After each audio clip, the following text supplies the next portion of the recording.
If you lose to yourself, no external validation or trophy can make up for it. Wow, that quote really makes you pause, doesn't it? It really does. It's home. Yeah.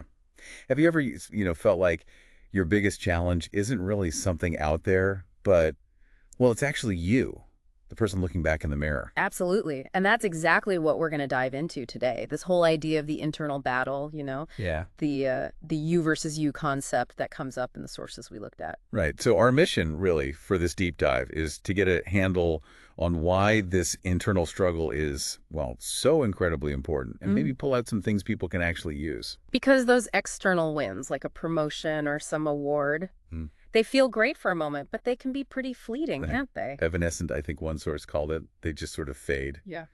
But the internal stuff, that self-mastery. That's the permanent part, that resilience, that confidence you build inside that sticks around. It's the foundation. External stuff is nice, but it's built on that inner work. Okay, so let's unpack that. This inner game. What are we actually talking about here? Well, I think it's basically that constant conversation happening inside your head. It's where your potential meets your doubts, Hmm. your big dreams versus maybe your excuses or your comfort zone. So it's not like a one and done kind of thing. You don't just win the inner game and move on. No, definitely not. It's more like a daily practice, an ongoing thing you navigate every single day. Okay, so why is winning that game, the internal one, so crucial for achieving things on the outside, like getting that promotion or building a relationship or hitting some milestone? Because I think about it, genuine success, the kind that lasts, it needs that solid internal base. Yeah. You need to be able to manage your emotions when things get tough. Right, resilience. Resilience, exactly. And you need that mental grit to bounce back from setbacks. You need confidence to even put yourself out there in the first place. And discipline, I suppose, Yeah. to keep going. Discipline is huge. Consistent effort, all that comes from the inner game. If that's shaky, the external stuff, even if you achieve it, feels, well, precarious, like you said, maybe built on sand. Yeah, okay, that makes sense. There was that workplace example in one of the sources, remember? Two people, same talent. Oh, yeah, the promotion scenario. That was a great illustration. You had two equally skilled people, right? But one was just kind of plagued by self-doubt, hesitated to speak up, didn't really push their ideas forward, probably felt nervous, sure, but let it hold them back. And the other? The other person likely felt nervous too, that's normal, but they actively worked on their mindset. They focused on what they could do, pushed through that discomfort, spoke up anyway. And they got the promotion. So it wasn't just about raw talent. It was about who managed their inner world better. Precisely. The inner game made the difference. It often does. And then there was that personal story, the aspiring author. That one felt very relatable. Uh-huh.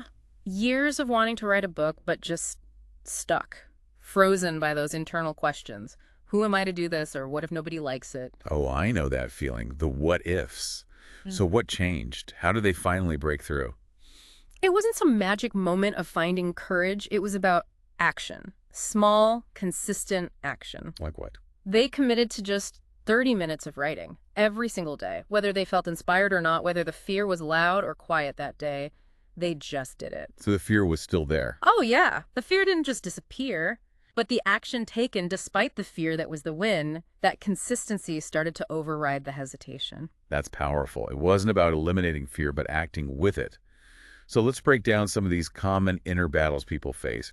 Fear versus courage seems like a big one. Huge. Fear is totally normal, right? Our brains are wired for it, but courage isn't the absence of fear. It's choosing to act even when you feel afraid. So practically that means, Speak up in that meeting, even if your voice shakes a bit. Pitch that idea you've been sitting on. Start that small side project. It's about taking the action despite the butterflies. okay. What about comfort versus growth? That comfort zone feels so, well, comfortable. It does, but it's also where potential goes to sort of stagnate. Growth happens just outside that zone.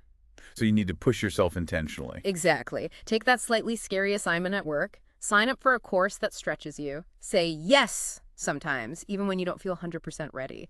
That's where you expand. Then there's procrastination versus discipline.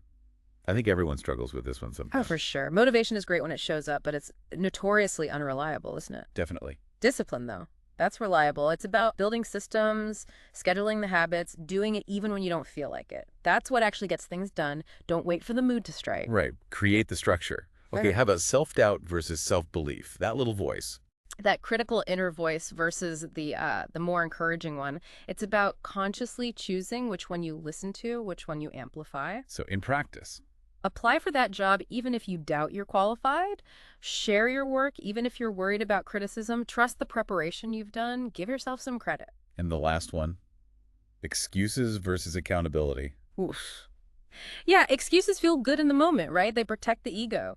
But accountability is what actually builds your future. How do you make that shift? It can be as simple as changing your language. Instead of, I didn't have time, try, I didn't make it a priority.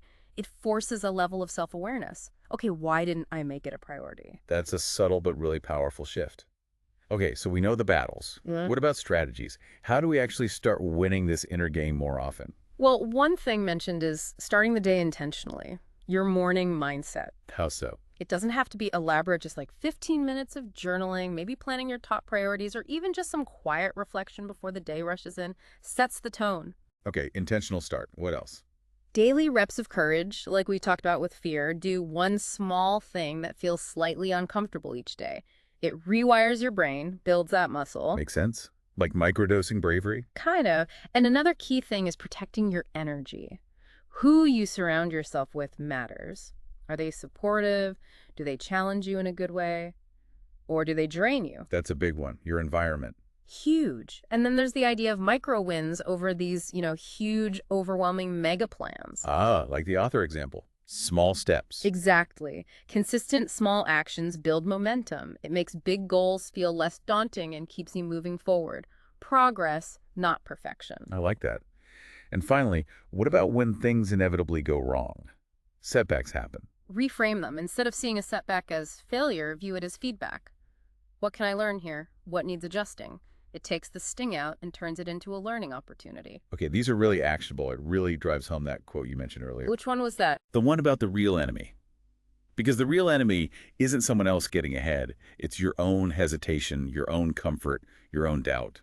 Ah, yes. And the powerful part of that is realizing those things. Hesitation, comfort, doubt.